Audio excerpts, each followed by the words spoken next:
E aí, pessoal, boa tarde, boa noite ou até bom dia, dependendo do momento e o horário que você vai estar vendo esse vídeo. Meu nome é Matheus e hoje nossa conversa, nosso conteúdo vai ser a respeito sobre o orientalismo. A gente vai ter conversar um pouco, eu vou expor alguns tópicos aqui referente ao assunto que engloba o Oriente Contemporâneo e essa questão do orientalismo. A gente está vendo recentemente na mídia várias situações que envolvem o Oriente. Também tem alguns recados para dar antes de começar, relacionados a meus equipamentos e minha limitação aqui na produção do vídeo. Esse trabalho ele está ligado novamente aqui como meus outros vídeos no canal, ligado a uma atividade da faculdade, e eu vou explicar tudo direitinho. Esse aqui é a chamada para a gente começar. Vamos lá. Primeiramente, antes de eu puxar a vinheta aqui e a gente começar de fato a falar sobre história, eu precisava mandar alguns recados antes para explicar a consistência desse vídeo e as questões técnicas de reparação. Esse período da faculdade aqui da UFPB, em João Pessoa, foi um pouco estranho, demasiadamente estranho. Minimamente estranho, porque foi encurtado muitos feriados e muitas aulas não aconteceram, né, devido a pontos facultativos e os feriados que eu disse que ocorreram durante o meio da semana. A gente acabou ficando muito acumulado e agora no final dessa última semana do período a gente vai ter que estar refazendo e produzindo os materiais para todas as disciplinas. Então eu acabei tendo um problema técnico aqui para fazer o vídeo. Como eu não podia adiar mais a produção e a gravação desse vídeo, eu já fiz o roteiro. O professor Fernando me ajudou muito no feedback, nos toques que ele deu em relação a aperfeiçoar o conteúdo e a intencionalidade do projeto, mas eu não, devido a problemas que eu tive, eu não tenho mais como adiar essa gravação, então estou acabando executando ela sem muitos recursos que eu queria para fazer um vídeo bacana e um vídeo bem melhor. Eu sei que vai ficar aí restrito de algumas questões aqui tecnológicas, porque eu não consegui usar minha tela verde, que era um fundo que eu usaria as imagens, mas eu vou trazer as imagens, vou trazer os tópicos de outra maneira aqui com os recursos da tecnologia que eu tenho em mãos. Mas eu iria usar um fundo verde e como meus outros vídeos têm um fundo verde.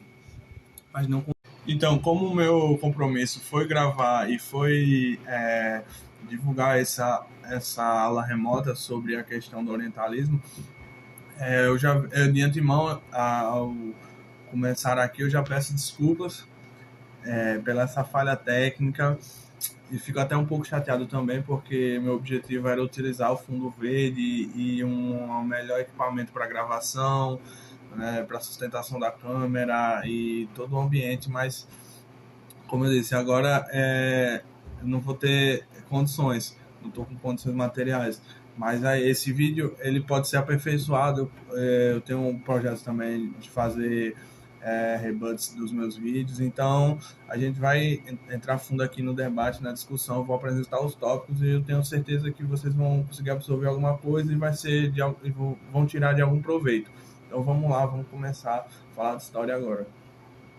Então vamos falar de história, vamos falar de história do Oriente, vamos falar de história do Oriente contemporâneo e tentar aqui expor alguns pontos, algumas reflexões, alguma conversa para vocês que estão assistindo tirarem alguma lição sobre a atualidade, o real presente, 2023, século XXI, de situações que ocorrem e que a gente acaba tomando partido em algum momento ou acaba debatendo com algum colega, com algum amigo, porque recentemente estamos sendo bombardeados também, mas pela mídia, sobre questões que ocorrem do outro lado do planeta, do lugar onde a gente está. Isso também é uma discussão, essa questão da divisão dos continentes do planeta Terra, mas também a gente tem essa noção para ter uma bagagem e um arcabouço para discutir.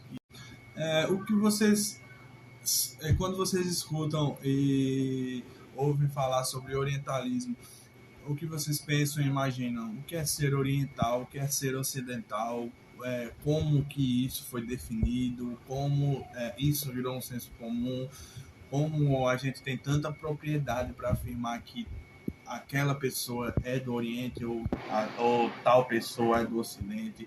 Isso tudo é uma formação histórica, um processo histórico que aconteceu ao longo do tempo e firmou essas bases e essas estruturas que a gente reproduz até hoje e nos dias atuais com muita frequência, mesmo não percebendo. Algumas vezes a gente acaba reproduzindo essa questão. A gente vai debater a origem disso, o contexto histórico disso e usar a história para entender como que começou a princípio. Esse é o nosso primeiro tópico. Então, o estudo do orientalismo cientificamente é justamente isso.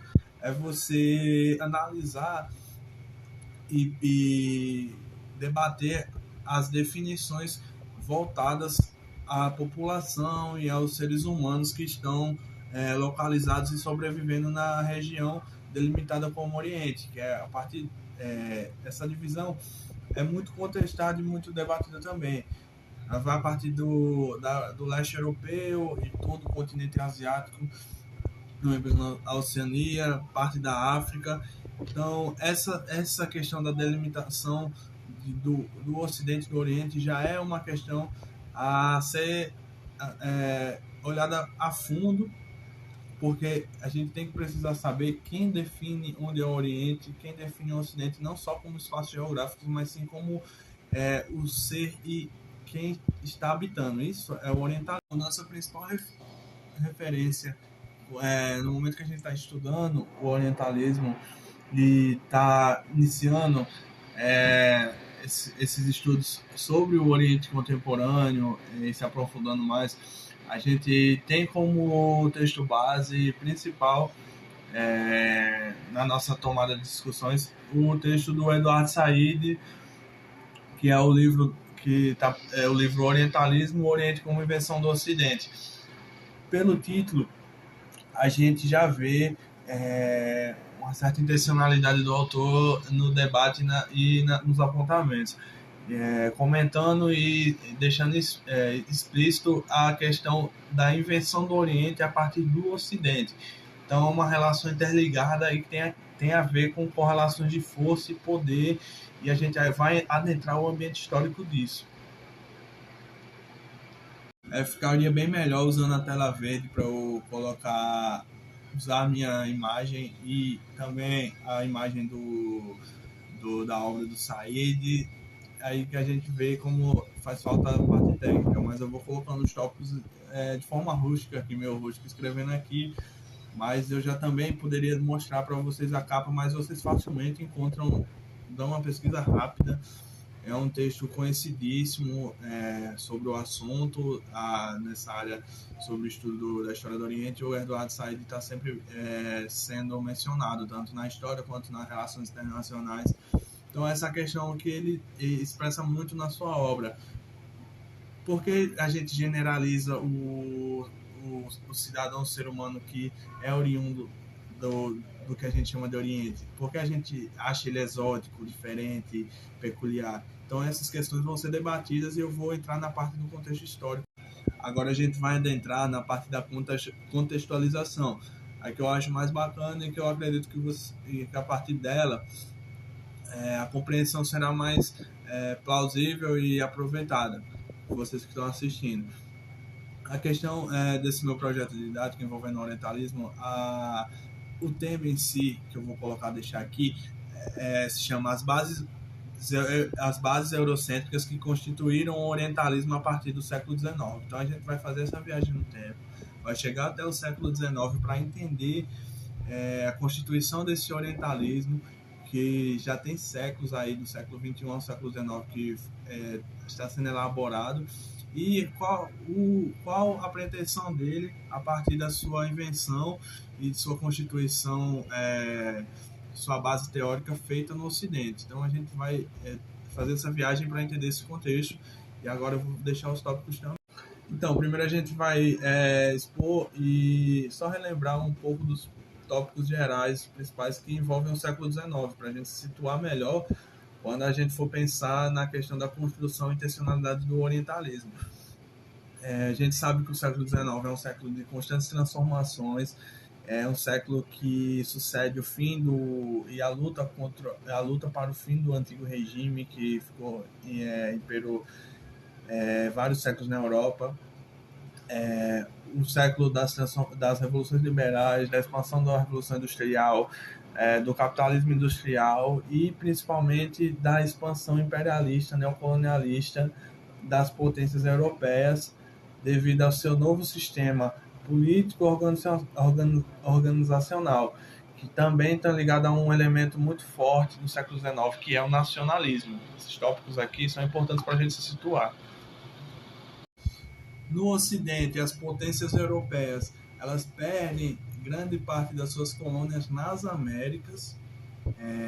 Ocorre no século XIX, começa o processo da independência dos estados latino-americanos, sul-americanos, e o imperialismo, o neocolonialismo e o imperialismo do século XIX vai se voltar a uma nova região do planeta. É aí que os europeus vão investir o seu capital para colonizar e explorar as regiões que estão presentes no continente africano e asiático.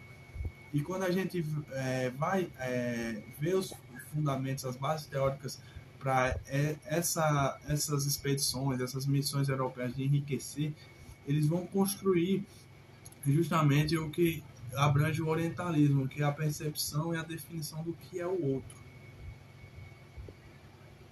É no século XIX também que a gente vai ver um dos booms, uns alavancos da Constituição e da formação científica da humanidade. Após o desligamento do antigo regime, na transição do século XVIII para o XIX, as filosofias modernas vão se desenvolver cada vez mais e a ciência no século XIX vai se expandir de uma forma desenfreada, de uma forma também muito empirista, buscando soluções em prol do bem coletivo, porém criando teorias extremamente racistas, xenofóbicas.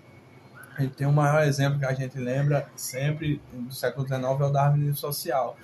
Isso também tem um pouco a ver com em legitimar o imperialismo, isso tem a ver com a legitimação do imperialismo. É a partir daí que os centros de poder que se constituem nas potências ocidentais também vão incorporar o centro, as produções acadêmicas, os polos científicos acadêmicos. Sendo assim, a gente vai ver teorias fortes e consistentes sobre a posição dos ocidentais e biologizando as raças humanas. Ou seja, vai estar bem claro para a população da época do século XIX que os brancos, que os ocidentais, os civilizados, são oriundos das grandes potências europeias, o que é totalmente uma falácia e um equívoco enorme que aconteceu na história da humanidade.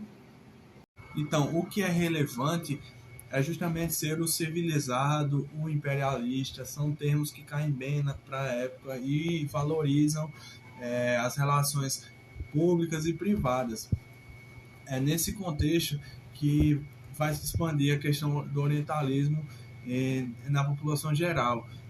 Alguns dos recursos utilizados pelo centro, além dos centros de poder, pelas pessoas que ocupam as posições de poder, vão ser a imprensa e os romances, a literatura, através das suas propagandas, vão constituir essas feições imaginadas referentes a um povo que eles não têm conhecimento sobre e vão estereotipar, generalizar da forma em que eles se sobressaem melhor. Então, a gente vê todo esse contexto está ao redor dessa construção do orientalismo no século XIX. Então, toda essa percepção, essa questão de ser civilizado, dos hábitos, da cultura, estão interligados a uma questão que envolve a legitimação da exploração feita pelo neocolonialismo. É isso que é preciso entender, porque além de uma carga, uma exploração, através do monopólio da força, dos recursos bélicos, poder de fogo, ideologicamente o pensamento devia ser propagado e legitimado, sendo feito através justamente dessa questão de ser e definir o outro. Quem é o outro e quem é o portador da civilidade, da inteligência. É esse lugar que o orientalismo busca definir o outro como exótico, como peculiar. E é a partir daí que a gente vê o momento que esse discurso do orientalismo é usado até os dias de hoje. Em que momentos. Então, essa é a carga ideológica que vai estar por trás das ações e da destruição que grande parte da colonização vai ocasionar nas regiões exploradas. Agora eu vou apresentar a questão geográfica territorial, também sobre essa questão do Oriente e desse processo de colonização, falar de alguns lugares que têm um destaque especial por terem sua importância e relevância nos processos históricos do século XIX e do século XX, e também para vocês se interessarem e se aprofundarem nas circunstâncias que acarretaram para as populações desses determinados lugares e se aprofundarem até nessa história local que envolve toda essa carga que a gente comentou sobre a construção do orientalismo que vem a partir da Europa. Então vou deixar os tópicos. Adentrando no continente asiático, a gente tem um conhecimento através da história sobre as recorrentes disputas que existem em determinados territórios, que vai do Oriente Médio até o grande império dos centros, que é a China, que vai ser chamada de China posteriormente, e depois a Península da Indochina, depois a Península Coreana também, as ilhas do Pacífico, todo esse território aos poucos e vão passando a ser as rotas comerciais que os europeus vão estabelecendo nesse lado do planeta. Então, a gente pode destacar aqui como as regiões importantes. No Oriente Médio, a gente, desde a história antiga, a gente vê esses conflitos, mas toda a lógica e as transformações da história que ocorrem ao longo do tempo vão diversificando as questões do combate e dos interesses. No século XIX para o século XX, os interesses já são totalmente diferentes do que, por exemplo, na Idade Moderna, na Idade Média ou Idade Antiga. Essa divisão também eurocêntrica, historiográfica. Então, no Oriente Médio, a gente tem nos dias atuais, a gente pode ver um exemplo explícito da carga orientalista sobre os discursos que ocorrem, principalmente no conflito Israel e judeus sionistas a favor do Estado de Israel e os árabes palestinos, que não tem um exemplo melhor, que a gente pode ver a carga do orientalismo em cima do discurso contra os árabes. Partindo mais ao leste, no continente asiático, a gente tem o caso da Índia, o caso da Indochina, e mais acima a questão da Península da Coreia, que já é um caso mais peculiar porque vai ter uma questão do Japão que vai ocupar a Península da Coreia, mas a gente pode se aprofundar em relação ao colonialismo europeu e o discurso orientalista nessa formação dos estados nacionais coloniais no continente asiático a partir da Indochina. A gente tem também ali a península onde se encontra o Vietnã e também a região da Índia que está ao sul do Reino do Meio, que também é a China, que vai sofrer também essa questão bastante. No caso da Índia, os franceses, posteriormente no século XIX, que já no século XVIII vão conseguir bastante influência e começar o processo colonizador na região da Índia e da Indochina. Posteriormente,